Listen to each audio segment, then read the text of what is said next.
Les produits bio ont été acceptés dans deux écoles, pour tester. Et là, on va passer normalement l'année prochaine à toutes les écoles. Vous parliez donc d'action quotidienne. Moi, ce qui m'intéressait, c'est de savoir dans quelle mesure vous pouviez expliquer s'il y avait des relais dans le cadre scolaire et comment ça fonctionnait par rapport à l'établissement, présenter l'établissement de Moissac, ce qu'ils y font. Le lien avec l'éco-collège, donc on participe à leurs réunions, régulières de comité de pilotage, en leur apportant des idées, en leur apportant des liens, des retours d'expérience, en les appuyant sur certaines recherches. Mais c'est quand même un groupe de professeurs et d'élèves qui sont dynamiques et qui font beaucoup de travail seuls. Maintenant, c'est important que la mairie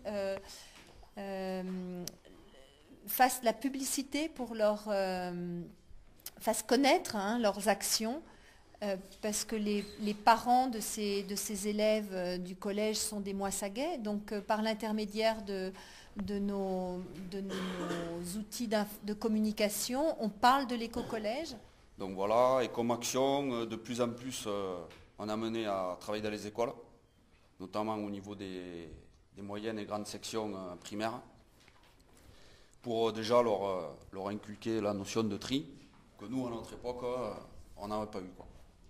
Donc en termes de tri, là, la réflexion, quand vous parlez, c'est par rapport aux produits, aux déchets ménagers. Voilà, oui. Par contre, est-ce qu'il y a aussi une démarche concernant, je sais pas, les industries ou je sais pas quel secteur d'activité qui eux aussi produisent des déchets? Alors au niveau de mes missions, moi c'est le particulier et les commerces de proximité, on va dire. Après, pour ce qui est par exemple du supermarché comme celui-là de Carrefour, ils ont leur filière spéciale. Nous, c'est pas notre compétence, quoi. Voilà, ça, par exemple, ça c'est un exemple type de la compétence. C'est-à-dire que l'intercommunalité a la compétence des déchets des familles, des déchets privés, des particuliers. Et ils ont aussi, quand ce n'est pas le cœur du métier, la compétence des déchets des professionnels. C'est-à-dire, un plombier, il a des déchets de papier. Ce n'est pas son cœur de métier. Il a aussi de l'administration. Et ça, c'est récupéré.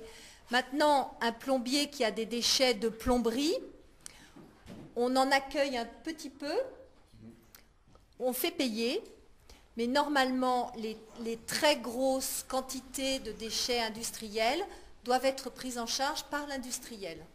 Alors, chez nous, sur les deux communes, c'est le même système. La seule chose qui change sur Moissac-Castel, c'est le type de contenant.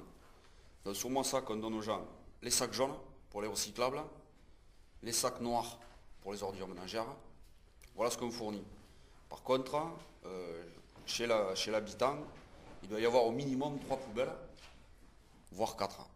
La poubelle jaune pour les recyclables, l'ordure ménagère, le verre. Alors le verre, sur le département, on est bien placé, parce que ça fait maintenant plus de 15 ans qu'on a mis ça en place. Et c'est Moissaguet, 37 kg de verre par an. Le quatrième, c'est le déchet vert.